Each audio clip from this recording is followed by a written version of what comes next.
En este mismo espacio le informamos en su momento que el primer ministro del Reino Unido, Boris Johnson, había solicitado la autorización de la jefa de Estado, de la monarca Isabel II, para suspender las actividades del Congreso, del Parlamento británico, pues, a partir del próximo martes y hasta el 14 de octubre. Obtuvo, como es absolutamente natural, porque es su prerrogativa constitucional, la autorización de la reina Isabel II, que siempre se mantiene al margen de los debates políticos, y de esta manera lo que intentaba el primer ministro era reducir el tiempo con el que el Parlamento británico contaba para poder, pues, ponerle un candado a la pretensión que tiene de prácticamente dinamitar pues la relación entre el Reino Unido y la Unión Europea al atenerse a lo que prometió, diríamos, no en campaña, porque en sentido estricto no hubo una campaña para que se convirtiera en primer ministro británico, sino lo que prometió antes de llegar al número 10 de Downing Street, y que tenía que ver con el hecho de que el Reino Unido saldría de la Unión Europea el 31 de octubre, sí o sí, independientemente de que hubiera un acuerdo con Bruselas o no lo hubiera. A Boris Johnson le obsesiona cumplir fecha fatal, pero evidentemente tiene implicaciones gravísimas. Hay expertos que dicen que una salida salvaje o dura del Reino Unido de la Unión Europea podría traducirse en un impacto de un decrecimiento o decremento de 10 puntos porcentuales en el Producto Interno Bruto del Reino Unido, lo cual implicaría prácticamente, pues, una catástrofe. También este asunto del mantenimiento de los acuerdos de Viernes Santo que llevaron la paz al Ulster, es decir, a Irlanda del Norte, unos acuerdos firmados en 1989 y que estipulan claramente que no puede haber una frontera dura entre el límite de Irlanda del Norte, que es parte del Reino Unido, y la República de Irlanda, que es parte de la Unión Europea. Con la salida del Reino Unido se impone la construcción de una frontera dura, porque entonces Reino Unido ya no sería parte del mercado común europeo.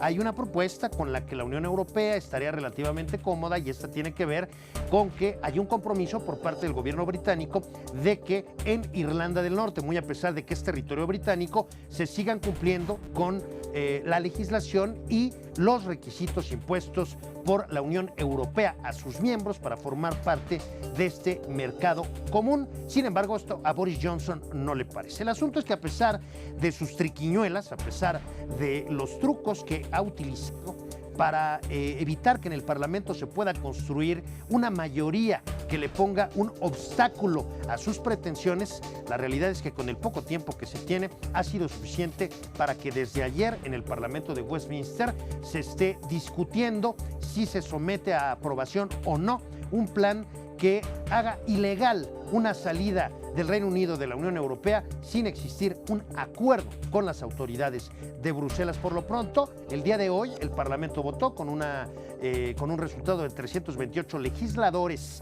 a favor y 301 en contra. Hay que decirlo también, con la participación en la votación a favor de una cantidad importante de legisladores pertenecientes al Partido Conservador, al Partido Tory, al partido de Boris Johnson.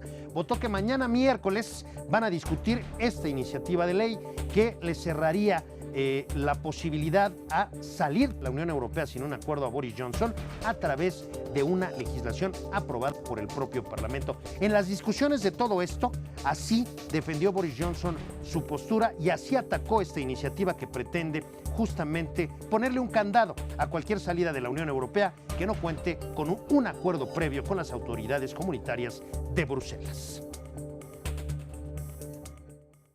But, Mr. Speaker, there is one Señor presidente, hay un paso que pone en peligro todo el progreso que hemos alcanzado en el G7 y en las capitales europeas, y ese paso es que este Parlamento decida que resulta imposible para el Reino Unido dejar la Unión Europea sin un acuerdo, haciendo que este escenario sea ilegal. Y forzarnos, eso es lo que quieren, forzarnos a suplicar por otra prórroga inútil. Si eso ocurre, todo el progreso que hemos alcanzado va a servir para nada. Ayer señor presidente, fue publicada una iniciativa que el líder de la oposición ha preparado durante todo el verano, y no es una iniciativa en un sentido normal de la palabra, sino que es algo sin precedentes. Es una iniciativa que, si es aprobada, me forzaría a ir a Bruselas a suplicar una prórroga, me obligaría a aceptar los términos que me ofrezcan y destruiría cualquier capacidad de negociación de un nuevo acuerdo. La destruiría y les permitiría a nuestros amigos de Bruselas dictar los términos de la negociación. Eso es lo que haría. Así que, señor presidente, permítame describir con claridad esta iniciativa. Es la iniciativa de rendición de Jeremy Corbyn. Eso es lo que es. Significa sacar la bandera blanca. Y quiero dejarle claro a todos en este Parlamento que bajo ninguna circunstancia yo aceptaré algo así. Nunca me rendiré en torno al control de nuestras negociaciones en la forma en la que el líder de la oposición lo está pidiendo. Pues así se expresó el primer ministro Boris Johnson ayer, defendiendo su postura en el Parlamento de Westminster en contra de esto que él llamó la ley de rendición de Jeremy Corbyn, que es el líder de la oposición, el líder del Partido Laborista británico. Llama la atención la terminología bélica que utiliza Johnson en todo este asunto del Brexit. De hecho, mencionó literalmente I will never surrender. Pues evidentemente ya lo agarraron a choteo porque todo el mundo conoce el famoso discurso de Winston Churchill cuando asumió el cargo de primer ministro británico ante el enorme reto que era conducir a la Gran Bretaña frente a lo que era la Segunda Guerra Mundial, frente a la amenaza militar de la Alemania nazi. Un discurso en donde dijo: lucharemos en las playas, en las colinas, en las calles, en donde sea necesario, nunca nos rendiremos.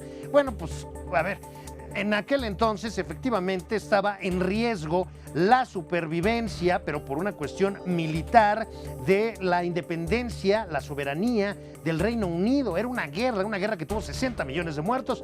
Ahora estamos hablando de que el Reino Unido pretende salirse de la Unión Europea. Una cosa no se puede comparar con la otra. En cualquier caso, y al margen de estas consideraciones sobre el vocabulario escogido por el primer ministro británico, lo cierto es que mañana el Parlamento de Westminster va a analizar la posibilidad de aprobar una ley que haría ilegal el hecho de que el Reino Unido salga de la Unión Europea sin un acuerdo previo, con lo que se descarrilaría toda la política impulsada por Boris Johnson, que está necio y terco con querer salirse de la Unión Europea el 31 de octubre, independientemente de cuáles sean las consecuencias. En fin, sobre este asunto en particular, les seguiremos informando puntualmente aquí en Efecto Televisión y pues lo invito a que continúe con nuestra programación.